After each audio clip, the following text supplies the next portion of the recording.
আমি আপনাদেরকে একটি বিষয় অবহিত করেছি যে গতকালকে সিরাত মাহফিলে যে চেয়ারে বসে নামাজ পড়েছে জুরুয়াতের কারণে সে নামাজ হয়ে গিয়েছে এবং অবশ্যই সে নামাজ হয়ে গেছে। তবে AHPTV surviving in the way of Allah আমরা বর্তমানে দেখতে পাচ্ছি একটি বিষয় নিয়ে বাংলাদেশে আলোচনার ঝড় চলছে।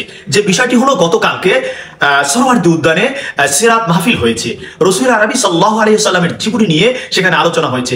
আমরা লক্ষ্য করেছি সেখানে বাংলাদেশের প্রথিতযশা ওলামায়ে কেরাম, বিশেষ করে তামিরুল মিল্লাতের সাবেক প্রিন্সিপাল মহোদয় এবং বর্তমান প্রিন্সিপাল মহোদয়, ঢাকা ইউনিভার্সিটির প্রফেসর সহ এবং অসংখ্য মুহাদ্দিস, মুফাসসির, মুফতি সেখানে উপস্থিত হয়ে বক্তব্য রেখেছেন।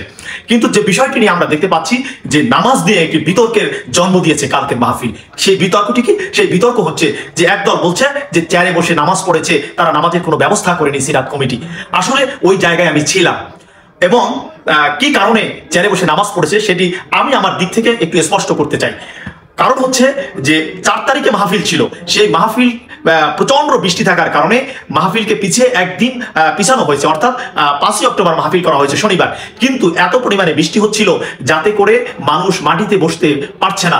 এরই পরিপ্রেক্ষিতে মাহফিল ইন্তেজামিয়া কমিটি টোটাল মাহফিল প্যান্ডেলে মানুষ যাতে সুন্দর করে নবীর জীবনী শুনতে পারে সেই জন্য চেয়ারের ব্যবস্থা করেছে।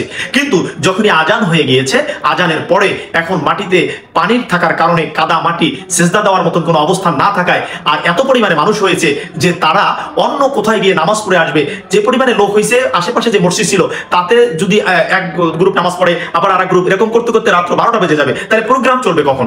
তবে আমি যে বিষয়টি নিয়ে কথা বলতে চাই যেটি হচ্ছে আল্লাহর হাবিব বলছেন ইয়াসসিরু ওয়ালা তুআসসিরু বাশশিরু ওয়ালা তুনাফফিরু, অর্থাৎ ইসলাম কোনো জিনিসকে কোনো কিছুতে কঠিন করেনি, বাঁধিয়ে রাখেনি। কিন্তু কালকের যে বিষয়টি ছিল যেখানে জনসমুদ্রে পরিণত হয়েছে এবং সেজদা দেওয়ার কোনো অবস্থান ছিল না, এই জন্যে তারা নামাজ পড়েছে। আর ওইখানে এমন বড় বড় আলেম উপস্থিত ছিলেন।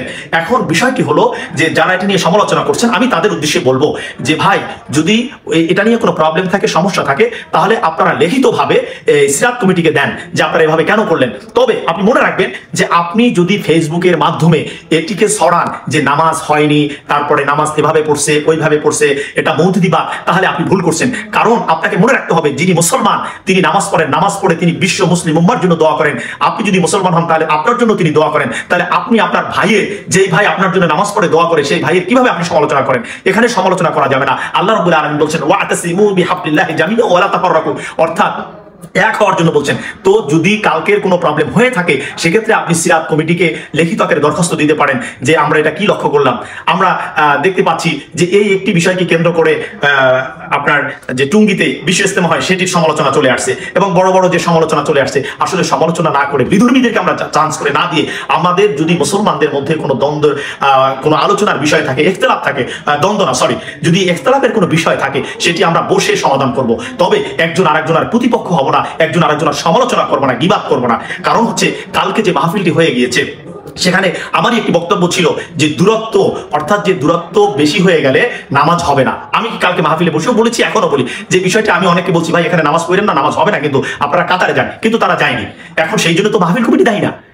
কিছু মানুষকে দেখছি জুতা পরে নামাজ পড়তেছে, কিছু মানুষকে দেখছি হাততালি দিচ্ছে, এই জন্য তো সিরাত কমিটি দেয় না। এটা হচ্ছে মাহফিলকে প্রশ্নবিদ্ধ করার জন্য একটি মহল গিয়েছে। দেখছি যে শু পরে বাসের উপরে দাঁড়াইয়া, তারপরে রাস্তায় দাঁড়াইয়া, কোনো কাতার নাই, কিছু নেই, সে জামাতে দাঁড়াই গেছে। এইটা তো নামাজের নিয়ম না। হ্যাঁ, ওখানে যে সমস্ত ওলামায়ে কেরাম উপস্থিত ছিলেন তারা হয়তো বা ইজমা হয়েছে এবং ওলামায়ে কেরামের ইজমা কিন্তু মেনে নিতে হয়। আপনাকে জানতে হবে ইসলাম 4টি বিষয়ের উপরে প্রতিষ্ঠিত, তার ভিতরে কোরআন, সুন্নাহ, ইজমা, কিয়াস।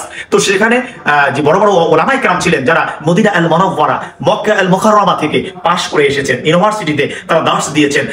কামালউদ্দিন জাফরি এর মতন আলেম সেখানে উপস্থিত ছিলেন। এরপরে মাওলানা আবু ইউসুফের মতন সেখানে আলেম ছিলেন। এবং আমি আরো খেয়াল করেছি বাংলাদেশের কিংবদন্তি, মিডিয়া জগতের উজ্জ্বল নক্ষত্র, ইমাম, বাংলাদেশ ইমাম পরিষদের সম্মানিত সভাপতি জনাব হাফিজ মাওলানা লুৎফর রহমান সাহেব স্টেজে উপস্থিত ছিলেন। এবং আমি অনেক বড় বড় আলেমদেরকে দেখেছি, যদি কোনো ভুল পরিলক্ষিত হতো তাহলে তারা এই সিদ্ধান্ত দিতেন না। তবে যে সমস্ত ভাইয়েরা সমালোচনা করছেন, আপনারা সমালোচনা বাদ দিয়ে আপনারা আরো ইসলাম কিভাবে প্রচার করা যায়, মুসলমানদের পাশে দাঁড়ানো যায়, আমরা সমালোচনা করবো তার যিনি নামাজ পড়েন না, যিনি নামাজের বিরোধিতা করেন। একটি সমস্যা হয়েছে, হয়তোবা আপনি ধরে নেন আপনার মাসালায় নামাজ হয়নি, সে নামাজ পড়ে নেওয়ার সুযোগ আছে, আল্লাহ তওবাকারী, তওবা পছন্দ করেন। কিন্তু যেই ব্যক্তি নামাজ পড়েন না তাকে নিয়ে তো আপনি কোনোদিন কথা বলেন না।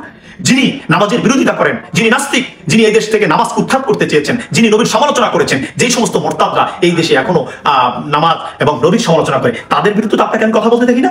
অবশ্যই আসুন আমরা সবাই এক প্ল্যাটফর্মে কাজ করি এবং এই দেশে ইসলাম প্রতিষ্ঠা করি। হ্যাঁ, আকীদা নিয়ে যাদের সাথে দ্বন্দ্ব আছে, আকীদায় যাদের সমস্যা আছে, আমারও তাদের সাথে দ্বন্দ্ব আছে। আমি চাই আমি যেটা ভালো, যার যেটা ভালো আমি সেটা গ্রহণ করি, কিন্তু তাই বলে এই সমাজে উচ্ছৃঙ্খল করা যাবে না। আল্লাহ রাব্বুল আলামিনের কালামের বাক্য যে সুন্দরভাবে আল্লাহ বলছেন, তোমরা এক হও, আমার রঞ্চকে তোমরা, আমার রশিকে তোমরা আঁকড়াই ধরো। তো আমি যদি আল্লাহ বলছেন আর তার রশিকে আঁকড়াই ধরতে, আর আমি তার রশিকে আঁকড়াই না ধরে আমরা তার বিরোধিতা করি, সমালোচনা করি, তাহলে এটা কিন্তু আসলে ভালো কিছু দেখা যায় না। এটা দ্বারা বিধর্মীরা অর্থাৎ ইহুদি নাসারার একটা সুযোগ গ্রহণ করে যে মুসলমানের ক্ষতি করে, একজন আরেকজনকে খোঁচা মারে। গতকালকে সিরাত মাহফিলে যে চেয়ারে বসে নামাজ পড়েছে জরুয়াতের কারণে, সে নামাজ হয়ে গিয়েছে। কালকের নামাজটা ছিল যেখানে সেজদা দেওয়ার অবস্থান ছিল না, মাঠে পানি ছিল, কাদা ছিল এবং ময়লা ছিল। কারণ আপনারা একটা বিষয় জানেন, ওই সরোয়ার্দী উদ্যানে আপনার কিছু হিরুনছিরা থাকে, কিছু গাঁজাখোর, কিছু মাতাল প্রকৃতির লোক থাকে যারা ওখানে মলমূত্র ত্যাগ করে, এবং বৃষ্টির কারণে সেই মলমূত্রটা আপনার টোটাল মাঠে ছড়াই গিয়েছিল, যার কারণে আমার এই চেয়ারে বসে নামাজ পড়ছে। এটা হলো জরুয়াত। কিন্তু কোনো মানুষ ইচ্ছাকৃতভাবে যদি চেয়ারে বসে নামাজ পড়ে, তার নামাজ হবে না। এবং কোনো আলেম যদি ফতোয়া দেয়, তার ফতোয়া বা তার কোনো ফতোয়া আমরা মানি না, এবং তার ফতোয়া অগ্রহণযোগ্য। এবং কাবার ইমাম থেকে নিয়ে শুরু করে একদম সর্বস্তরের ওলামায়ে কেরাম একমত হয়েছেন, চেয়ারে বসে নামাজ পড়লে নামাজ হবে না। কারণ আল্লাহ রসুল সাল্লাল্লাহু আলাইহি ওয়াসাল্লাম তিনি যখন সিজদা দিয়েছেন, তার সিজদায় কিন্তু কাদামাটি লেগেছিল। কারণ মক্কা আল মুকাররমা, যেটা হচ্ছে পবিত্র উপত্যকা, যেখানে কোরআন নাজিল হয়েছে, যেখানে খোলা পায়খানার কোনো অবকাশ নেই, কিন্তু কালকে যেখানে আপনার আমরা দেখেছি অনেক হিরুনছিরা সে আশেপাশে থাকেন, মলমূত্র ত্যাগ করেন, প্রস্রাব পায়খানা করতে করেন কিনা আমি জানি না, তবে কালকে জরুয়াতের কারণে চেয়ারে বসে নামাজ পড়া হয়েছে। ভাই, এই দ্বন্দ্বটা ভুলে গিয়ে কালকে নামাজ হয়ে গিয়েছে। তো আসুন আমরা এটা থেকে বিরত থাকি, আমরা সুন্দরভাবে ইসলাম প্রচার করি, আল্লাহ রাসূলের জন্য জীবন করি এবং সঠিক পথে আমরা ইসলামকে পরিচালিত করি। এই সিরাত মাহফিলকে আমি ধন্যবাদ জানাই যে আপনারা এত চমৎকার একটি প্রোগ্রাম করেছেন।